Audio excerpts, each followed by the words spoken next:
एक ऐसी अद्भुत कहानी है जो मैं आज आपको ध्यानपूर्वक सुनाऊंगा, और इससे सुनने के बाद आप ज्यादा सोचना, डरना और चिंता सब छोड़ देंगे और आपका मन खुशियों से और प्रसन्नता से भर जाएगा। तो चलिए आज की कहानी की शुरुआत करते हैं। दोस्तों, एक समय की बात है, किसी नगरी में एक युवक रहा करता था। वो युवक अत्यंत दुखी था। वो बहुत निराश था। उसे ये समझ नहीं आ रहा था कि आखिर इस दुनिया में हर व्यक्ति अपने मतलब के लिए ही क्यों जीता है। उसे हर जगह हर कोई केवल स्वार्थी नजर आता था। वह हमेशा यही सोचा करता कि उससे कोई प्यार नहीं करता, उसकी कोई परवाह नहीं करता। सब उससे मतलब के लिए अपने संबंध रखते हैं। मतलब खत्म हो जाते ही सब उसे अपने आप से दूर कर देते हैं। दोस्तों, हमारे जीवन में भी कुछ ऐसा ही होता है। हम भी हमेशा किसी न किसी का साथ ढूंढते ही रहते हैं, और जब हमें किसी का साथ नहीं मिल पाता तो हम अपने आप को अकेला महसूस करते हैं, कमजोर महसूस करते हैं। हमें लगता है कि इस दुनिया में हमारे जैसे कोई है ही नहीं। हमें कोई प्यार नहीं करता, हमारी कोई परवाह नहीं करता। लेकिन हम यह भूल जाते हैं कि अंत में तो हर किसी को अकेले ही जाना है। वह व्यक्ति अपने इस अकेलेपन से बहुत परेशान हो चुका था, जिस कारण एक दिन उसने अपना घर छोड़ दिया और एक रास्ते पर निकल पड़ा। उसके मन में कई सारे विचार थे। उन विचारों में मग्न होकर वह उस रास्ते पर आगे की ओर बढ़ता ही जा रहा था। तभी उसे रास्ते में एक आश्रम दिखाई पड़ा। वह उस आश्रम की ओर आगे बढ़ा। तभी उसने देखा कि एक गुरु अपने शिष्यों को ध्यान करना सिखा रहे हैं, और उन्हीं शिष्यों में से एक शिष्य ने अपने गुरु से कहा, है गुरु, आखिर यह ध्यान क्या है और इस ध्यान को करने से हमें क्या लाभ? तभी वह गुरु अपने उस शिष्य के इस सवाल का जवाब देते हुए कहते हैं, पुत्र, ध्यान ही सच है और ध्यान हमें अकेला कर देता है। हम जितने ज्यादा अकेले होते जाते हैं उतना ही हम ध्यान में उतरते चले जाते हैं, और यही अकेलापन तुम्हें सत्य के मार्ग पर ले जाता है, तुम्हें सत्य की प्राप्ति करवाता है। वह युवक आश्रम के बाहर खड़े होकर यह सब कुछ देख रहा था, सुन रहा था। जैसे ही उसने उन गुरुवर के मुख से यह सारी बातें सुनी, वह दौड़ा दौड़ा उन गुरुवर के पास आया और कहने लगा, है गुरुवर, यदि ध्यान हमें अकेला कर देता है तो इसका मतलब यह हुआ कि मैं इन सब चीजों में श्रेष्ठ हूं। आप तो ध्यान का सहारा लेकर अकेले होते हैं, लेकिन मैं तो ऐसे ही अकेला हूं। मेरा ऐसा कोई नहीं है जिसे मैं अपना कह सकूं, जो मेरी परवाह करता हो, जो मेरा ख्याल रखता हो, और मैं अपनी राह पर अकेला ही चलता चला जा रहा हूं। उस व्यक्ति की ये सारी बातें सुनकर उन गुरुवर ने उस व्यक्ति को ध्यानपूर्वक देखा और उसके बाद उससे कहते हैं, भंते, अगर तुम अकेले हो तो तुम्हारे पीछे तुम्हारा पूरा परिवार, तुम्हारे मित्र, तुम्हारे शत्रु, तुम्हारे सगे संबंधी, इन सब को लेकर तुम कहां जा रहे हो? उन गुरुवर के मुख से यह बात सुनकर वह व्यक्ति चौंक उठा और उसने तुरंत ही पीछे मुड़कर देखा तो वहां पर कोई नहीं था। तभी वह उन गुरुवर से कहता है गुरुवर, कौन है मेरे पीछे? कोई तो नहीं, न मेरे परिवार वाले, न मेरे मित्र, न मेरे शत्रु, और न ही मेरे सगी संबंधी। मैं तो सबको पीछे छोड़ आया हूं, क्योंकि कोई मुझे नहीं पूछता, कोई मेरी परवाह नहीं करता, कोई मेरा ख्याल तक नहीं रखता, यहां तक कि मेरी कोई आवाज तक नहीं सुनना चाहता। लेकिन जब किसी के ऊपर कोई समस्या आती है तो वह मुझे अवश्य याद करता है, पर बाकी समय पर वह मुझे पूछते तक नहीं। उन्हें यह तक खबर नहीं होती कि मैं किस हाल में हूं, मैं जिंदा भी हूं या नहीं।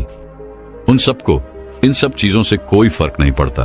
उन गुरुवर ने उस व्यक्ति की यह सारी बातें ध्यानपूर्वक सुनी और उसके बाद उस युवक से कहते हैं, भंते, तुम सही कह रहे हो, लेकिन जब तक तुम इन सभी को छोड़कर नहीं आते तब तक तुम भला अकेले कैसे हो सकते हो? वह व्यक्ति एक बार फिर से आश्चर्यचकित होकर पीछे मुड़कर देखता है और फिर उन गुरुवर से कहता है गुरुवर, यहां पर तो कोई नहीं है, मैं अकेला ही यहां पर आया हूं। लग रहा है कि आप मेरा मजाक उड़ा रहे हैं। मेरे पीछे कोई नहीं है, आप खुद देख सकते हैं, तो फिर आप ऐसा क्यों कह रहे हैं कि जाओ और इन्हें छोड़कर आओ? जब मेरे साथ कोई है ही नहीं तो मैं भला उन्हें कहां छोड़ूं, कैसे छोड़ूं?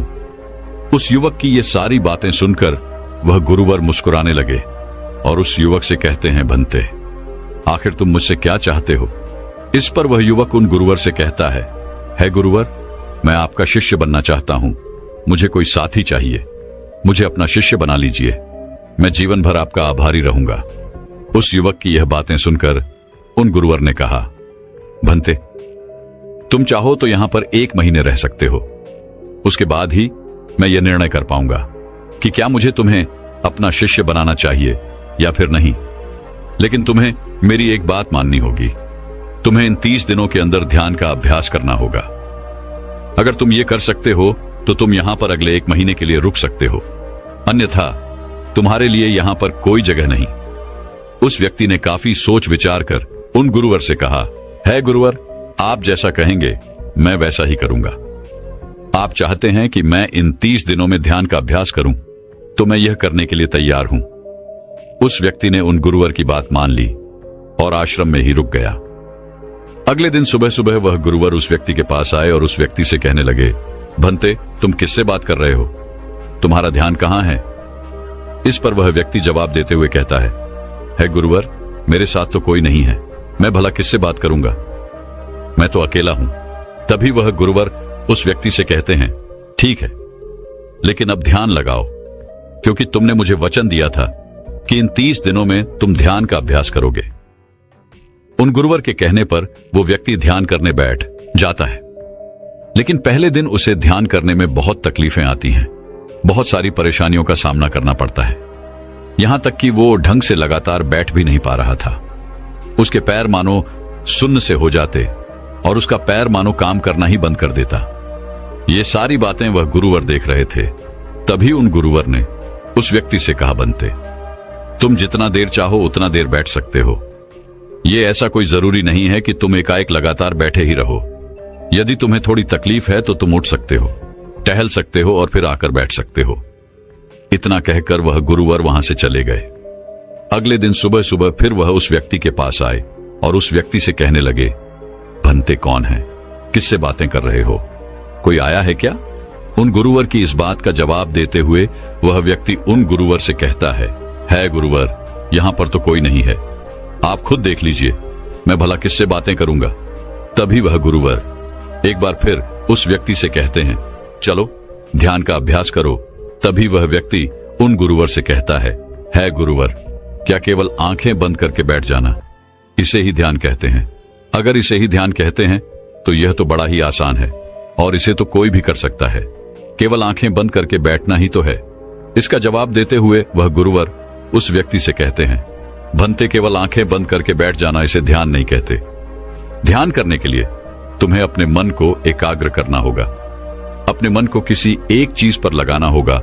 वह कोई भी चीज हो सकती है, बाहर की कोई आवाज या तुम्हारे भीतर से आने वाली ये सांसें, इन सांसों के अंदर और बाहर होने की आवाज। तुम ऐसी किसी भी चीज पर ध्यान लगा सकते हो जो लगातार वर्तमान समय में घट रही है, ताकि तुम्हारा पूरा ध्यान उस चीज पर एकाग्र हो और तुम्हारा ध्यान कहीं भी भटके नहीं, जिस कारण तुम उस पर ध्यान लगा पाओगे। और एक बात और याद रखना, जब तुम उस चीज पर ध्यान लगाओगे तो तुम्हारा ध्यान हटना नहीं चाहिए। इतना कहकर वह गुरुवर वहां से चले गए। अगले दिन जब वह सुबह सुबह एक बार फिर उस व्यक्ति से मिलने आए तो उन्होंने एक बार फिर उस व्यक्ति से कहा, भंते, आज कौन आया है? किससे बातें कर रहे हो? बड़ी जोर जोर से आवाज आ रही है। तुम यहां पर खुद शांति पाने आए हो या फिर दूसरों को अशांत करने के लिए?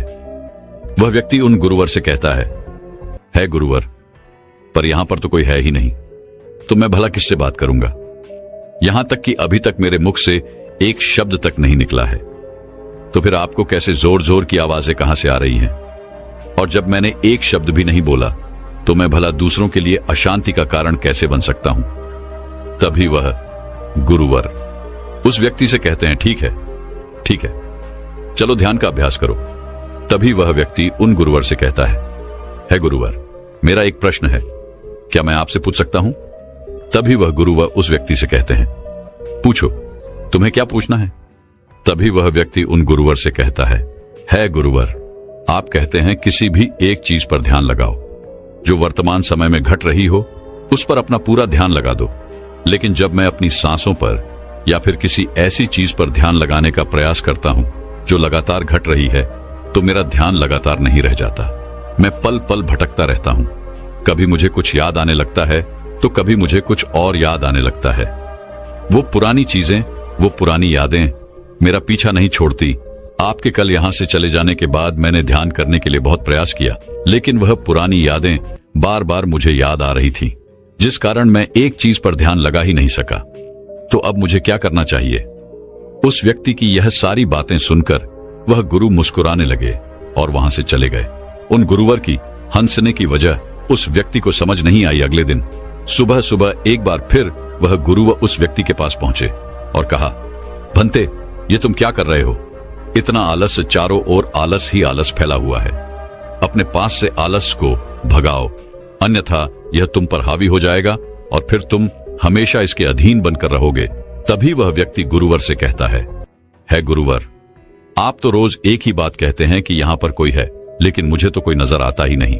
आप ही बताइए, यहां पर कौन है? तभी वह गुरु वह उस व्यक्ति से कहते हैं, ठीक है, चलो अभ्यास के लिए चलते हैं। तभी वह व्यक्ति उन गुरुवर से कहता है गुरुवर, मेरा एक प्रश्न है, आपकी आज्ञा हो तो मैं आपसे पूछना चाहता हूं। है गुरुवर। उस व्यक्ति से कहते हैं, हाँ पूछो, क्या प्रश्न है तुम्हारा? तभी वह व्यक्ति उन गुरुवर से कहता है गुरुवर, आपकी कृपा से अब मैं पहले से बेहतर तरीके से ध्यान कर पा रहा हूं, लेकिन अभी भी मुझे एक समस्या आ रही है, और वह यह है कि जब भी मैं अपनी सांसों पर ध्यान देता हूं तो मेरा मन एकाग्र तो होता है और मैं पहले से ज्यादा और अच्छी तरह से ध्यान भी लगा पाता हूं, लेकिन ध्यान लगाते लगाते मुझे नींद आने लगती है और मैं सो जाता हूं। फिर उसके बाद मुझसे ध्यान नहीं हो पाता। उसके बाद केवल बस मुझे नींद ही नींद आती रहती है और मैं ध्यान की तरफ फिर अपने आप को मोड़ नहीं पाता। उस व्यक्ति की यह बात सुनकर वह गुरुवर उस व्यक्ति से कहते हैं, यह तो अच्छी बात है। इतना कहकर वह वहां से चले जाते हैं। 5वें दिन जब सुबह सुबह वह गुरुवर उस व्यक्ति के पास पहुंचते हैं तो वे कहते हैं, भंते, तुमने इतने लोगों को क्यों बुला रखा है? इतने सारे लोग तुम्हें ध्यान नहीं करने देंगे। तुमने इतने सारे लोगों को क्यों बुलाया है? इन्हें यहां से जल्दी भेजो। मुझे ये बिल्कुल नहीं पसंद। तुम तो यहां पर अकेले आए थे जैसा कि तुमने कहा, तो फिर इतने सारे लोगों को तुमने आज क्यों बुला रखा है? इन्हें अभी के अभी वापस छोड़कर आओ। तभी वह व्यक्ति उन गुरुवर के बारे में मन ही मन ये सोचता है कि लगता है गुरुवर पागल हो चुके हैं। जब भी रोज आते हैं तो हमेशा एक ही बात कहते हैं कि यहां पर कोई है, लेकिन मुझे तो कोई नजर ही नहीं आता। बड़ी विनम्रता से उन गुरुवर से कहा, है गुरुवर, शायद आपकी आंखें जो देख पा रही हैं वह मैं नहीं देख पा रहा हूं। मुझे तो यहां पर कोई नजर नहीं आता। फिर आपको कैसे? यहां पर लोग ही लोग नजर आ रहे हैं। फिर गुरुवर उस व्यक्ति से कहते हैं, अच्छा ठीक है, चलो अब ध्यान का अभ्यास करते हैं। तभी वह व्यक्ति उन गुरुवर से कहता है गुरुवर, मुझे ध्यान के वक्त नींद आती थी। जैसा कि मैंने आपको बताया था, उस पर तो मैंने नियंत्रण पा लिया, लेकिन अब जब भी मैं ध्यान करने बैठता हूं, किसी एक चीज पर अपना ध्यान केंद्रित करता हूं, तो मेरे मन में विचारों का सैलाब होता है। मानो विचारों की बाढ़ सी आ जाती है।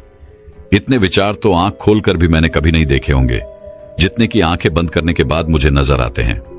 और इन विचारों में कुछ ऐसे विचार भी मेरे मन में आते हैं जिनके बारे में आज तक मैंने सोचा तक नहीं है। मुझे उनके बारे में कुछ भी नहीं पता। ये सब क्यों हो रहा है गुरुदेव? उन गुरुवर ने उस व्यक्ति की यह बात सुनकर उस व्यक्ति से कहा, अच्छा ऐसा हो रहा है। इतना कहकर वह गुरुवर वापस चले गए। अगले दिन सुबह सुबह वह गुरुवर एक डंडा लेकर उस युवक के पास पहुंचे और एक डंडा जड़ते हुए उस युवक से कहते हैं, मैंने तुम्हें पहले ही कहा है, इतने सारे लोग मुझे पसंद नहीं, तुम्हें इन्हें छोड़कर आना होगा। आखिर तुम रोज रोज इन्हें क्यों ले आते हो? इतनी भीड़ इकट्ठा करके तुम्हें क्या लाभ? आज के बाद यह यहां पर नहीं आने चाहिए। इस बात का ख्याल रखना। यदि आज के बाद यहां पर कोई भी नजर आया और तुम्हारी बक बक मुझे सुनाई पड़ी, तो मैं तुरंत ही तुम्हें इस आश्रम से निकाल दूंगा। तभी वह व्यक्ति बड़ी विनम्रता से उन गुरुवर से कहता है गुरुर, मुझे तो यह समझ नहीं आता कि मुझे कोई नजर ही नहीं आता, लेकिन आप रोज एक ही बात कहते हैं कि यहां पर मैंने भीड़ इकट्ठी कर रखी है। जिन लोगों को भी मैंने लाया है उन्हें मुझे छोड़कर आना होगा, लेकिन मैं आपसे हर रोज एक ही बात कहता हूं कि मुझे कोई नहीं नजर आता, ना ही मुझे कोई यहां पर दिखाई पड़ता है और ना ही मैं अपने मुख से एक शब्द भी निकालता हूं, लेकिन फिर भी आप कहते हैं कि आपको लोगों की आवाजें सुनाई पड़ रही हैं। तभी वह गुरुवर है उस व्यक्ति की इस बात का जवाब देते हुए कहते हैं, क्या तुम्हारे मित्र, तुम्हारे परिवार वाले, तुम्हारे सगे संबंधी, तुम्हारे शत्रु, तुम्हारी इच्छाएं, तुम्हारी वासनाएं, ये सब क्या तुमसे मिलने नहीं आते? वह व्यक्ति उन गुरुवर से कहता है, नहीं गुरुदेव, मुझसे कोई मिलने नहीं आता। मैं तो यहां पर अकेला ही आया था और अभी भी मैं अकेला ही हूं, मेरा कोई नहीं। तभी वह गुरु व क्रोधित होकर उस झंडे से उस व्यक्ति पर एक और प्रहार करते हैं और कहते हैं, अभी बैठो, अभी ध्यान लगाओ, और यदि तुम्हारे ध्यान में कोई भी आता है तो मुझे बताओ। वह व्यक्ति उन गुरुवर की बात मान लेता है और तुरंत ही ध्यान करने बैठ जाता है। कुछ देर तक तो वह काफी शांत रहता है, लेकिन कुछ देर बाद ही वह उन गुरुवर से कहता है गुरुदेव, मेरा भाई मुझसे मिलने आया है, साथ में मेरे पिताजी भी हैं। दोनों बहुत दुखी हैं क्योंकि मैं उन्हें छोड़कर यहां जो चला आया हूं। मेरे भाई की तबीयत भी कुछ ठीक नहीं लग रही। वह मुझे बुला रहे हैं। मेरे बड़े भाई की पत्नी अर्थात मेरे भाभी मेरे बड़े भाई के साथ अच्छा व्यवहार नहीं कर रही, और तो और मेरी प्रेमिका भी आई हुई है। वह मुझसे पूछ रही है कि क्या तुम मुझसे शादी करोगे या फिर मैं किसी और से शादी कर लूं। वह भी बहुत दुखी नजर आ रही है। और इतना ही नहीं, मेरे कुछ मित्र भी पीछे खड़े हैं जिनसे मैंने कुछ कर्ज लिए थे। आज वो मुझसे अपना कर्जा मांगने आए हैं, मुझे धोखेबाज कह रहे हैं, मुझे अपशब्द बोल रहे हैं, और वो साथ में मेरे कुछ शत्रुओं को भी लाए हैं। लेकिन मेरे शत्रु मुझे मारना नहीं चाहते। वह तो यह कह रहे हैं कि तू तो पहले से ही मरा हुआ है, तुझे और क्या मारना। इतना कहकर वह व्यक्ति कुछ देर के लिए शांत हो गया, लेकिन उसी के बाद फिर कुछ देर बाद वह एक बार फिर से उन गुरुवर से कहने लगा है, गुरुवर, अब मेरे पास एक बहुत बड़ा घर है, इसे मैंने खरीद लिया है। मैं, मेरे पिता, मेरी माता, मेरा भाई, मेरी भाभी सभी इसमें बहुत मिलजुल के रह रहे हैं। हम बहुत खुश हैं। मैं अब अपने मित्रों से अत्यधिक अमीर हूं। मेरे पास बेशुमार धन दौलत है, और तो और मैंने अपनी प्रेमिका से शादी भी कर ली है और इसका जश्न मना रहे हैं। इतना कहकर वह व्यक्ति एक बार फिर शांत हो गया और फिर कुछ देर बाद और फिर एक बार उन गुरुवर से कहता है गुरुवर, मुझे कोई मारने का प्रयास कर रहा है। लगातार वो मुझ पर प्रहार कर रहा है। मैं उसका चेहरा देखने का प्रयास कर रहा हूं, लेकिन मुझे उसका चेहरा नजर नहीं आ रहा। इतना कहते कहते वह उन गुरुवर से कहता है, गुरुदेव, ये तो आप हैं जो मुझे मार रहे हैं और यह भी कह रहे हैं कि इतनी भीड़ को लेकर क्यों आए हो और इन्हें लेकर कहां जा रहे हो। मेरे साथ तुम्हें अकेले ही चलना होगा। इतना कहकर वह व्यक्ति ध्यान से उठ गया और उनको रुके चरणों में गिर पड़ा और उनसे कहने लगा, है गुरुदेव, आप सही थे। आप जो हमेशा कहते थे कि इस भीड़ को लेकर मैं कहां जा रहा हूं, आप हमेशा यही कहते थे कि इन सबको छोड़कर आओ, लेकिन मुझे कोई नजर नहीं आता था। लेकिन आज मैंने उन सबको देख लिया जिन्हें मैं अपने साथ लेकर आया था, जिन्हें मैं अपने साथ लेकर घूम रहा था। हर कोई मेरे साथ ही है, मेरे पास है। लेकिन मैं ये सोच रहा था कि आखिर मैं इतना बेचैन क्यों हूं और मेरी बेचैनी की वजह क्या है। उस व्यक्ति की यह सारी बातें उन गुरुवर ने ध्यानपूर्वक सुनी और उसके बाद वो वहां से चुपचाप उठकर चले गए। उसके बाद से वो गुरुवर उसके पास कभी नहीं आए। लेकिन वह व्यक्ति हर रोज ध्यान का अभ्यास कर रहा था और पूरे 1 महीने बाद जब वह उन गुरुवर के पास पहुंचा तो उन गुरुवर से कहने लगा है, गुरुवर, जैसा कि आप कहते थे कि मैं हमेशा अपनी भीड़ को अपने साथ लेकर घूमता हूं, तो आज मैंने उस भीड़ को विदा कर दिया है और अब मैं बिल्कुल अकेला हूं। मेरे साथ कोई नहीं, मेरे साथ आप भी नहीं है, यहां तक कि मैं खुद अपने साथ नहीं हूं। मैं एक परम शांति महसूस कर रहा हूं। अब मुझे ऐसा प्रतीत होता है कि अब मेरे जीवन में कोई समस्या नहीं है, कोई समाधान नहीं है। मैं बहुत हल्का महसूस कर रहा हूं, मैं बहुत अच्छा महसूस कर रहा हूं, और इस शांति में जो आनंद है इसका क्या कहना। तभी वह गुरुवर उस व्यक्ति से कहते हैं, भंते, अगर तुम चाहो तो इस अकेलेपन को लेकर तुम अपनी दुनिया में वापस जा सकते हो। अव्याधि, तुम उस संसार में वापस भी लौट जाओ। भले ही लोग तुम्हारे आसपास क्यों न रहे, भले ही पूरी भीड़ तुम्हारे साथ क्यों न रहे, लेकिन फिर भी तुम अकेले ही रहोगे। फिर चाहे वह तुम्हारे रिश्तेदार हो, सगे संबंधी हो, परिवार वाले हो, तुम्हारे मित्र, तुम्हारे शत्रु, तुम्हारी भावनाएं या फिर तुम्हारी प्रेमिका, इन सब के साथ रहकर भी तुम पूर्ण रूप से अकेले ही रहोगे।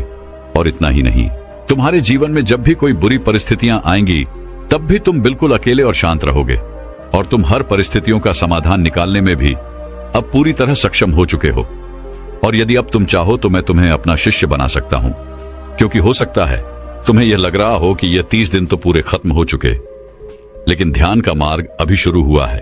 और याद रहे कि अभी तो बहुत कुछ सीखना है, जानना है, लेकिन कुछ रखना नहीं है।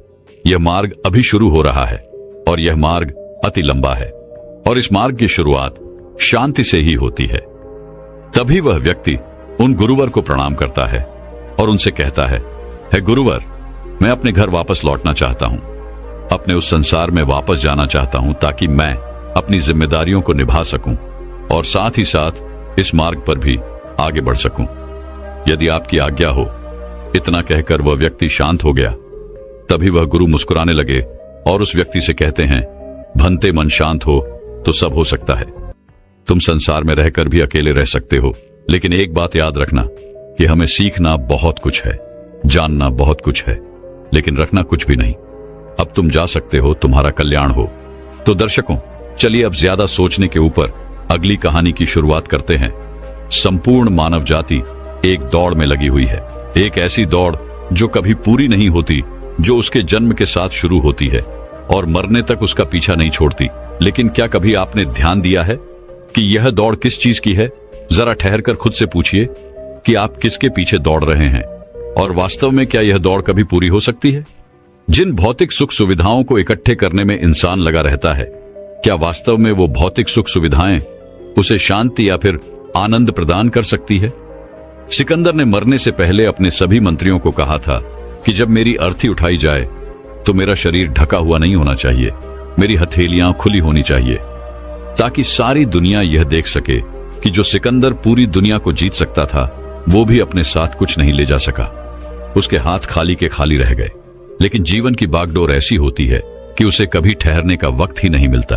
कभी वह सोच विचार ही नहीं करता कि जीवन का सबसे बड़ा सुख क्या है और इसके विपरीत जीवन का सबसे बड़ा दुख क्या है। सुख सुविधाएं तो बहुत लोग इकट्ठा कर लेते हैं, लेकिन सही मायने में उसका भोग कितने लोग कर पाते हैं?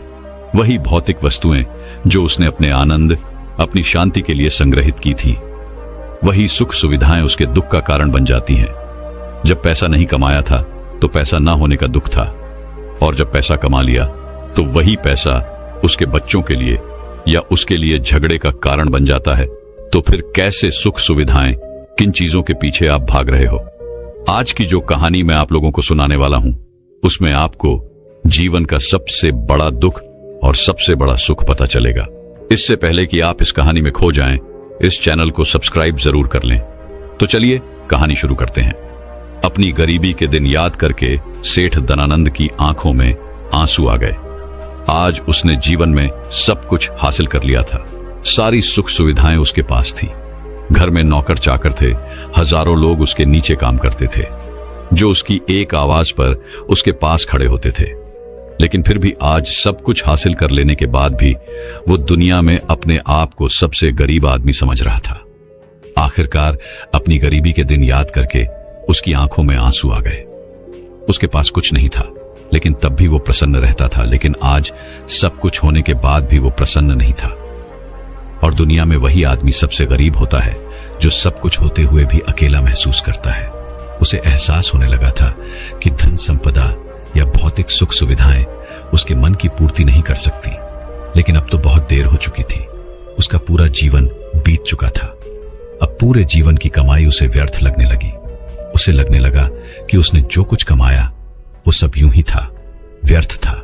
ये एहसास उसे जीवन में पहले कभी नहीं हुआ था। काश उसे ये एहसास पहले हो गया होता तो वह ठहर जाता, रुककर चिंतन करता कि जो चीज वह इकट्ठी कर रहा है, क्या वास्तव में वह इकट्ठी करने लायक है? अगर उसे यह बात पहले पता चल गई होती तो वो अपने जीवन में सार्थकता खोजने की कोशिश करता। वो उस रहस्य के बारे में खोज करता जो उसके मन की पूर्ति करता, जो उसका अकेलापन दूर करता, जो उसके जीवन को संपूर्ण बना देता। उसने अपने दोनों बेटों को अपने पास बुलाया और उन्हें जीवन की सीख समझाने की कोशिश करने लगा। सेठ ने अपने बेटों से कहा कि बेटा, मेरे को तो जीवन में कोई बताने वाला नहीं था, सही रास्ता दिखाने वाला कोई था ही नहीं, इसलिए मैं उस रास्ते पर चलता रहा जिसका कोई अंत नहीं था। और आखिर में पहुंचकर मुझे महसूस हुआ कि जितना रास्ता मैं तय करके आया हूं उतना ही रास्ता बाकी और है। शायद मैं गलत रास्ते पर निकल पड़ा था और अब इतना समय नहीं बचा कि मैं नए रास्ते पर फिर से नया सफर शुरू करूं। उसने अपने दोनों बेटों से कहा कि बेटा, पता है दुनिया में सबसे बदनसीब आदमी कौन होता है? वो जिसके पास सब कुछ होते हुए भी कुछ नहीं होता, जो अपने आप को सब कुछ होते हुए भी अकेला महसूस करता है। भला इससे बड़ा दुख, इससे बड़ी बदनसीबी और क्या हो सकती है? यह सुनकर उसके बड़े बेटे ने कहा कि पिताजी, सब कुछ तो आपके पास है, धन संपदा, पूरा परिवार, सारी खुशियां आपके पास है, लेकिन फिर भी आप अपने आप को बदनसीब क्यों समझते हैं? उसका बड़ा बेटा वह नहीं समझ पा रहा था जो उसके पिता उसे समझाने की कोशिश कर रहे थे। फिर भी उसने अपनी बात को समझाने की कोशिश करते हुए कहा, अभी तुम्हें लगता है कि जीवन में तुम्हारे पास सब कुछ है। मुझे भी तुम्हारे उम्र में ऐसा ही लगता था, लेकिन अब मैं बूढ़ा हो चला हूं। कुछ समय बाद मेरी मृत्यु भी नजदीक है और अब मुझे एहसास हो रहा है कि दुनिया में तो सब कुछ पीछे छूट जाता है। घर, परिवार, रुपया, पैसा, धन संपदा, सब कुछ यही रह जाता है और आखिर में मेरे साथ जाएगा क्या? क्या मैं दुनिया में सबसे अकेला इंसान नहीं हूं? क्या मैं दुनिया का सबसे बदनसीब आदमी नहीं हूं, जिसके पास सब कुछ होते हुए भी वह अपने साथ कुछ भी नहीं ले जा सकता? सेठ के बेटे ने सेठ से सवाल पूछा कि पिताजी, फिर दुनिया में क्या इकट्ठा करना चाहिए? ऐसे तो हर इंसान अकेला ही होता है। कौन इंसान इस दुनिया में भला ऐसा होता है जो अपने साथ इस दुनिया की सुख सुविधाएं या फिर अपना परिवार को साथ लेकर जाता है? सब लोग तो अकेले ही जाते हैं। फिर तो दुनिया में हर एक आदमी बदनसीब ही हुआ। यही सवाल सेठ के मन में भी उठ रहा था, लेकिन उसके खुद के पास इसका कोई जवाब नहीं था, तो वह अपने बेटे को भला इसका क्या उत्तर देता। इसीलिए उसने अपने बेटे से कहा कि बेटा, मैं खुद इस सवाल का जवाब तलाश रहा हूं। अगर एक आदमी के पास सब कुछ होते हुए भी वह अकेला है, उन भौतिक सुख सुविधाओं का वह भोग नहीं कर पा रहा है, तो वह सबसे बड़ा दुख हुआ। मैं मानता हूं दुनिया का सबसे बड़ा दुख यही है कि आपके पास सब कुछ होते हुए भी आप अकेलापन महसूस करो। लेकिन इसके विपरीत दुनिया का सबसे बड़ा सुख क्या हो सकता है? इस सवाल का जवाब तो मेरे बेटे मुझे भी नहीं पता। इसीलिए मैं यह चाहता हूं कि मेरे मरने से पहले जिस सवाल का जवाब मुझे नहीं मिला, वह जवाब तुम अपने जीवन में ढूंढो। और यकीन मानो, अगर तुमने अपने जीवन में इस सवाल का जवाब ढूंढ लिया तो तुम दुनिया के सबसे सुखी इंसान कहलाओगे। यह कहानी सुनाकर गुरु ने अपने शिष्यों से सवाल पूछा कि दुनिया में सबसे बड़ा सुख क्या होता है? सभी शिष्य ध्यानपूर्वक अपने गुरु की यह कहानी सुन रहे थे। संध्या का समय था। धीमी धीमी हवा चल रही थी, जिससे कि पेड़ की पत्तियां हिल रही थीं। आसमान में पक्षी सहचा रहे थे। सूर्य अस्त होने को आया था और सभी शिष्य अपने गुरु से इस सवाल का जवाब जानना चाहते थे। लेकिन इससे पहले ही गुरु ने अपने शिष्यों से सवाल पूछ लिया। इसका उत्तर देते हुए एक शिष्य ने कहा कि गुरुदेव, दुनिया में सबसे सुखी इंसान वही है जिसका शरीर सुखी है। अगर आपके शरीर में बीमारियां हैं तो आपके पास कितनी भी भौतिक सुख सुविधाएं हों, आपके लिए वो व्यर्थ है। और इसके विपरीत अगर आपका शरीर सुखी है, अगर आपका शरीर स्वस्थ है, तो चाहे आपके पास कुछ भी नहीं हो, लेकिन उसके बावजूद आप अपने जीवन में सुखी रहोगे। इसीलिए संसार का सबसे बड़ा धन हमारा शरीर होता है। यह सुनकर दूसरे शिष्य ने उसका विरोध करते हुए कहा कि गुरुदेव, दुनिया में बहुत से लोग ऐसे हैं जिनका शरीर एकदम स्वस्थ है, लेकिन बावजूद इसके वो अपने जीवन में सुखी नहीं है। मैं मानता हूं कि जीवन में सबसे ज्यादा सुखी वही इंसान है जिसका मन सुखी है। गुरु ने अपने इस शिष्य से सवाल किया कि अच्छा, ये बताओ कि मन को सुखी किस प्रकार किया जा सकता है? इसका जवाब देते हुए उस शिष्य ने कहा कि गुरुदेव, मन कभी भी संतुष्ट नहीं होता है। अगर हम किसी प्रकार मन को संतुष्ट करना सीख लें तो फिर हम किसी भी परिस्थिति में आनंद और शांति से रह सकते हैं। लेकिन समस्या यही होती है कि मन का भला कभी होता ही नहीं है। मन को चाहे कितना भी खिला दो, लेकिन उसकी भूख कभी पूरी नहीं होती। चाहे उसको कितना ही धन दे दो, लेकिन बावजूद इसका लालच बढ़ता ही जाता है। अब गुरु ने सभी शिष्यों को समझाना शुरू किया।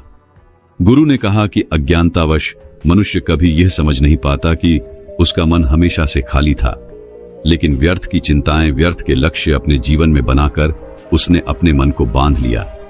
जिस मन की प्रवृत्ति हमेशा खाली रहने की थी, उसने उस मन को कूड़े कचरे से भर लिया।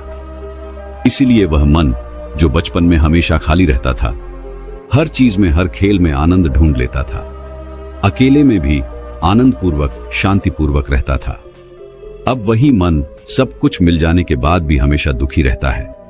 लेकिन अगर इंसान सिर्फ वर्तमान में रहना सीख ले, सिर्फ इतना सा होश प्रकट कर ले कि उसे हमेशा वर्तमान में रहना है, ना तो भविष्य की कल्पनाओं में, ना अतीत की यादों में, सिर्फ वर्तमान में, सिर्फ इस एक सूत्र से वो अपने पूरे जीवन को बदल सकता है।